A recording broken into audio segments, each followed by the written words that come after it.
Okay, opening 1 versus opening 2.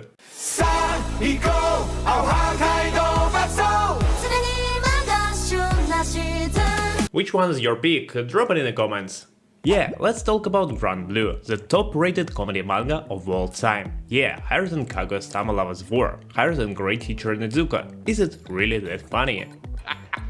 You serious? And as you saw in the title, let's save Season 3. Why? Because of the giant mess that just happened. A data breach leaked Grand Blue Season 2 episodes online, right from the start. Everyone was hyped, Season 3 was basically locked in. But with this leak, there's a real chance the series won't bring in the revenue Studio Zero G was counting on, and that puts the future in danger. And I said it here, there are confirmed episodes of Grand Blue Season 2 leaks in July 2025. Studio has not cancelled Season 3, but concern over piracy, revenue is widespread. That's why I'm not dragging this player to the end. If we want to help Studio Zero G, we have to support anime properly. Rewatch Season 2, recommend it to your friends. And yeah, obviously, use official streaming platform. You're already watching everything licensed, right? Hey, it's Matty, don't forget to smash that like button, drop a comment and subscribe to our channel for more anime and manga content like this. Let's get started.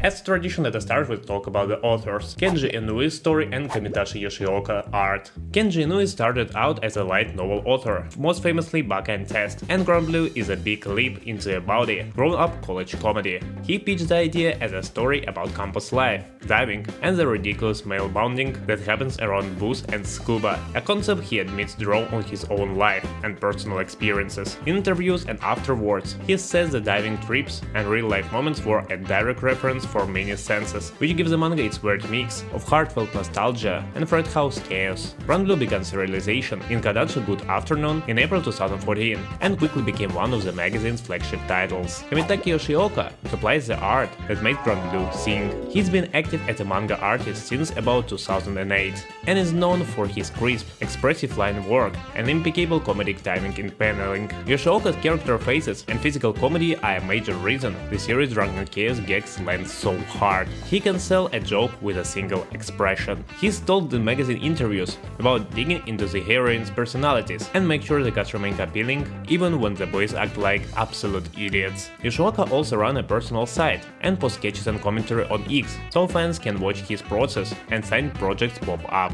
The pairing is classic anthropal artist chemistry. Inoue supplies the sharp scenarios, timing, and the flavor of college life. Yoshioka converts these bets into fluid, dynamic pages, the alternative between gorgeous diving visuals and disgusting frat comedy. Inoue make pages and author notes. Inoue has admitted the manga leans heavily on his own memories of being young, drinking too much, and trying to look cool on the water, while Yoshioka brings the visual authority to make the diving and the girls look convincing. Studio and anime staff has repeatedly described Grand Blue as rooted in a surreal experience, which explains the authenticity under the absurdity.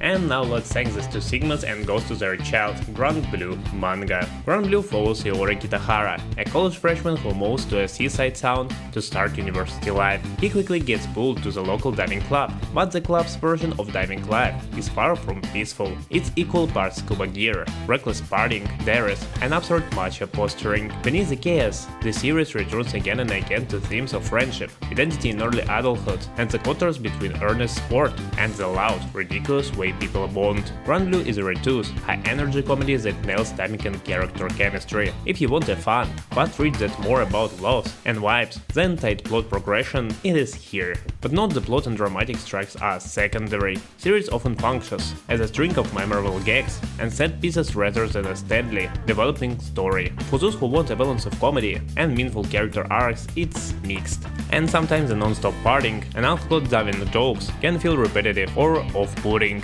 But if you dump as me, you'll enjoy it fully. The cast is dizzying and memorable, despite the comic exaggeration. The interplay between straight characters and the over-the-top dumb jokers is what makes sense to land. The group dynamic feels real in a chaotic way. It's possible that this strange gang would become close, but several side characters remain caricatures, funny but simply sketch beyond their gags, and also remain character motivation are inconsistent, sacrifice for a joke or a punchline. The art is often singled out as a major strength. The greatest struggle especially between detailed, peaceful seaside diving senses and widely distorted gag faces. White underwater panels can be beautifully composed, offering a visual breeze between between the comedic storms. Final flow is energetic and quick, which suits the comic timing. And the point why fans love it: humor. Jokes rarely stay small, they balloon in the absurd, escalating set pieces that reward patience. The series used exaggerated expressions and body language with a distinctly funny effect. Many laughs came from visual payoffs. Much of comedy comes from how characters react to each other, the appealing tone, the rituals, and the one-up mention that define the club. Amid the chaos, there are sincere, soft moments that make the characters feel lovable, which depends the payoff when the comedy returns. Is Grand Blue worth reading? Why am I asking that question? If you like loud, escalating comedy, an ensemble driving humor, college bromance vibes, visual gags and manic energy, that is for you. It's excellent background devouring for when you want big laughs and memorable moments rather than a slow burn plot. Grand Blue is a high energy comedy, built on chemistry and escalation. If you love outrageous gag manga and a group of characters who bounce off each other with joyful lunacy, it's a definite recommendation. And the reason why everyone goes to read the manga, the sick anime adaptation. It has a great pacing, like that one friend at a party who never let the energy die down. Episodes open with chaos, escalate even further, and usually ends in some half-naked disaster. And not only half-naked. The comedy is tight and energetic, the gags land quickly, and this rarely a dull moment. The brisk pace makes the series binge-worthy. You watch one episode and suddenly it's 3 AM, and you are still laughing. If the pacing is an engine, the animation is definitely the fuel that powers Grand Blue comedy. The exaggerated facial expression are a highlight. 1 second characters look normal, the next they're drawn like absolute demons, with bullying eyes, monstrous grins, and expressions so cursed they could scare away a shark. These wild designs, paired with slapstick body comedy, are what fans consider the anime's strongest weapon. The seaside background and occasional diving senses also shine, giving small moments of calm beauty amidst the madness. But while the expressions are amazing, the overall animation is one of the simpler side. Outside of big comedic moments, the visuals aren't exactly flashy, and the contrast switch between normal art and exaggerated gag faces could be jarring if you're not used to that style.